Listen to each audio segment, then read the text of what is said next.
আজকে দীর্ঘ 8 মাস হচ্ছে একটি ছেলে 37 বছর বয়স গড়িয়াতে সুসাইড করে মরেছে। খবর এসছে দীর্ঘ 7-8 দিন আগে দেনাতে মারা গেছে।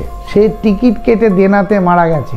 তার বইয়ের বাড়িতে অথবা তার বাড়িতে শ্বশুর বাড়িতে, বইয়ের বাড়ি মানে শ্বশুর বাড়িতে অথবা তার বাড়িতে পাওনাদাররা যে উল্টো পাল্টা ভাষা বলতো, নাম আমি বলবো না, আগে বললাম, জায়গার নাম বললাম, গড়িয়াতে বাড়ি।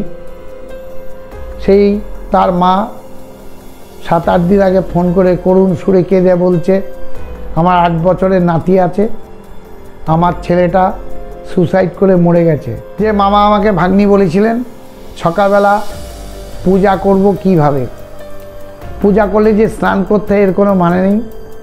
শুদ্ধ অবস্থায় যা কিছু পড়েন, যাই পড়েন, শুদ্ধ অবস্থায় আপনার যে ইষ্ট দেবতা তার সামনে হাত জোর করে প্রার্থনা করা নিজের বাবা মার নামে, এটাই কিন্তু মারাত্মক একটা গল্প।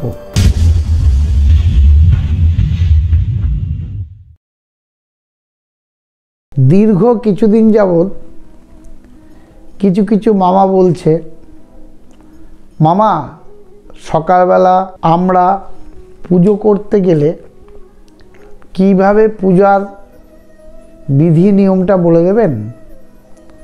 বা কিছু মামিরাও বলেছে, ভাগ্নিরাও বলেছেন। আজকেই এই খবরটা আমার কাছে এসছে যে মামা দেখবেন, উনি বলছেন আমাদের একটা যাকে শ্রদ্ধা করে, যাকে সবাই মেনে চলে, এই বিষয় নিয়ে তাকে অসুর বলেছে।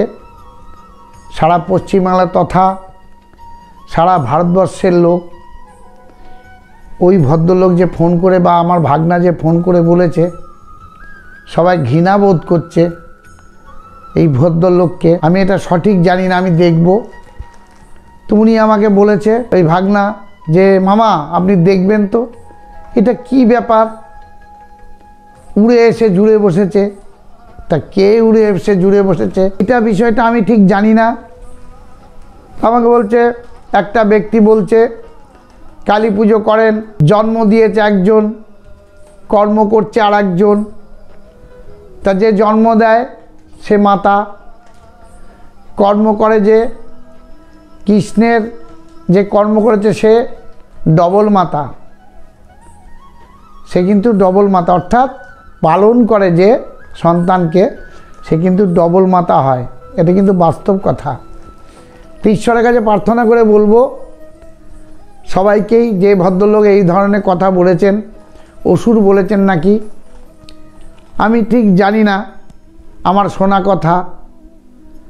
এটা ভিডিও নাম বলে দিয়েছে, আমি দেখব, নিশ্চয়ই দেখব।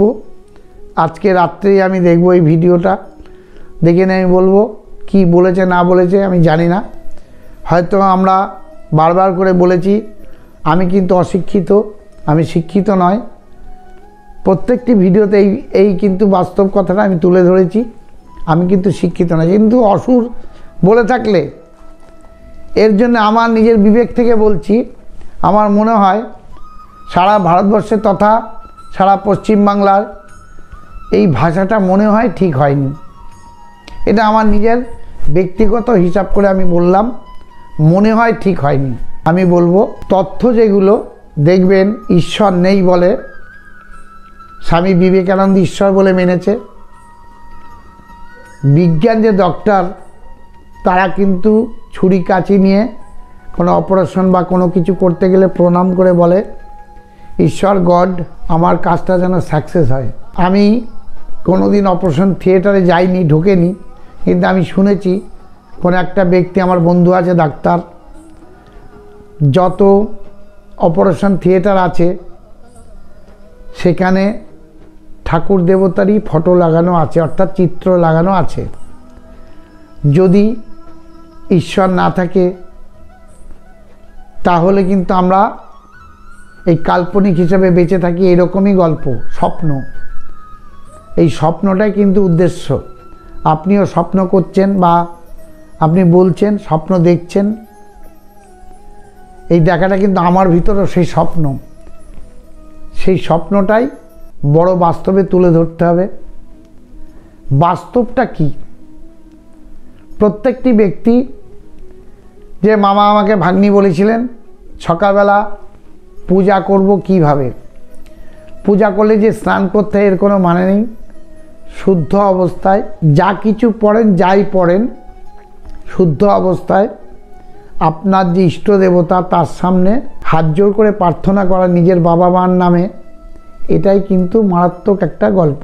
নিজের বাবা মার নামে, জীবিত অথবা মৃত যাই বলেন, আপনারা নিজের বাবা মার প্রার্থনা করুন। জগতের মঙ্গল চান, আপনার মঙ্গল নিশ্চয়ই হবে, এটাই কিন্তু প্রার্থনা। সকালবেলা এই টোটকাটা আপনারা করুন। ভালো করে স্নান করতে হবে এমন কিছু কথা নয়। গঙ্গার জল পবিত্র। কোনো ব্যক্তি, যেমন একটা ব্যক্তিকে এরম গালাগালির ছত্রে বলেছে অমুক লোক অমুক, আমি এই ভাষাটা নিজে মুখে আনতে পারবো না, আমি শুনেছি ফোনের মাধ্যমে কোনো একটা ভাগ্না আমাকে বলেছে। এই ভদ্রলোককে আমরা সবাই মিলে কিন্তু একটা দিন আসছে, তা যাই হোক, দিন আসুক না আসুক আমি জানি না, আমি ভিডিওটা দেখার পর নিশ্চয়ই এরপরে ভিডিওতে বলবো। কিন্তু আমি বারবার করে বলবো, এই গঙ্গার জল মাথার উপর একটু ছিটিয়ে কোনো চিত্রের সামনে দাঁড়িয়ে অথবা বসে নিজের কামনা, পাশাপাশি বাবা মায়ের কামনা, পাশাপাশি জগতের কামনা করুন। আপনার সফলতা লাভ 100% হবে। ধরুন কোনো একটা শুভ কাজে যাচ্ছেন, কয়েকদিন ধরে আপনার কাজটা শুভ হচ্ছে না, এটা কিন্তু কোনো জপ তপ মন্ত্র কিচ্ছু নয়। আপনি আপনার কামনা চান। আমি যেমন মাকে ভালোবাসি, মায়ের কাছে বললাম, মা গো আমার অসুবিধাটা তুমি দেখো, আমার বাবা মায়ের তাদেরকে আশীর্বাদ করো, তারা যাই জন্ম নিক তাদেরকে আশীর্বাদ করো, সারা জগৎকে তুমি আশীর্বাদ করো। এটাই প্রার্থনা, এটাই জপ, এটাই মন্ত্র। আপনারা কি ভাবছেন আমি জানি না। আজকে দীর্ঘ 8 মাস হচ্ছে একটি ছেলে 37 বছর বয়স গড়িয়াতে সুসাইড করে মরেছে। খবর এসছে দীর্ঘ 7-8 দিন আগে দেনাতে মারা গেছে। সে টিকিট কেটে দেনাতে মারা গেছে।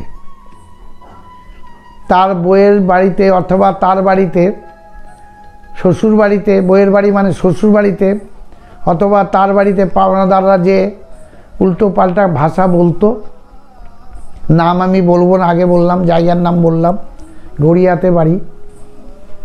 সেই তার মা 7-8 দিন আগে ফোন করে করুণ সুরে কেঁদে বলছে, আমার 8 বছরের নাতি আছে, আমার ছেলেটা সুসাইড করে মরে গেছে ধার দেনায় জর্জরিত হয়ে। দেনা শোধ করার কোনো রাস্তা ছিল না, যার ফলে সুসাইড করে মারা গেছে। তার বউ কথায় কথায় বলতো, মরতে পারিস না, মরতে পারিস না। তা আপনাদের কাছে হাত জোড় করে বলবো, মামা মামি কাকা কাকিমা জ্যাঠা জেঠিমা টিকিট কাটুন, কিন্তু সংযত হয়ে কাটুন। টিকিটে কিন্তু যেমন কিছু ব্যক্তি ভীষণ পরিমাণে গেনার, আবার কিছু ব্যক্তি ভীষণ পরিমাণে লোজার। লোজারের পার্সেন্টেজ কিন্তু অনেক বেশি, গেনারের পার্সেন্টটা কিন্তু অনেক কম।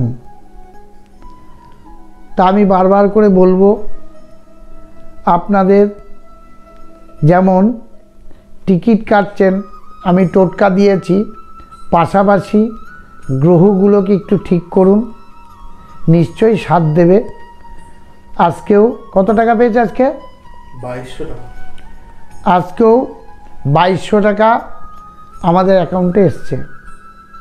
নিশ্চয়ই কম বেশি এরা টোটকা করেছে, আজকেও অ্যাকাউন্টে 2200 টাকা এসছে। তাহলে এরা কম বেশি কিছু পেয়েছে।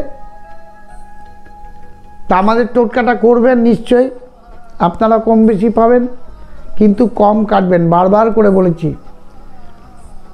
10 দিন বাদে 300 টাকার টিকিট কাটুন, মাসে 900 টাকার টিকিট কাটুন, তাতে 100% চান্স আছে একদিন পাবেন। 10 জায়গার থেকে এখানে 30 টাকা, এখানে 30 টাকা, এখানে 10 জায়গার থেকে টিকিটটা কাটুন, তাতে 100% পাবেন। একটা কথায় বলে খনার বচনে, অতি লোভে তাঁতি নষ্ট। বেশি লোভ করতে কিন্তু গেলে অনেক টাকা ক্ষতি হবে। মামা, ভাগ্নি, কাকা, কাকিমা, জ্যাঠা, জেঠিমা হাত জোর করে বলছি, বেশি লোভ করবেন না। আস্তে আস্তে আপনি দেখুন, একটু মা যদি সাথ দেয়, মা আপনার আশীর্বাদ করি, মাকে, জগৎকে আশীর্বাদ করি, মাকে ছুঁয়ে আপনাদের একটু সাথ দিক, নিশ্চয়ই সাথ দেবে। আমার বিভিন্ন রকম টোটকা দেওয়া আছে, এই টোটকাগুলো আপনারা করুন। টিকিটের বিশাল পরিমাণে ঝোঁক নিয়ে বিপদে পড়বেন না। একটা কাকিমা ফোন করে বলছে, বাবা আমার ছেলেটাকে পাওয়া যাচ্ছে না। হ্যালো, কেন? বলছে 1.5-2 লাখ টাকা টিকিট কেটে ঋণ হয়ে গেছে, ও পালিয়ে গেছে।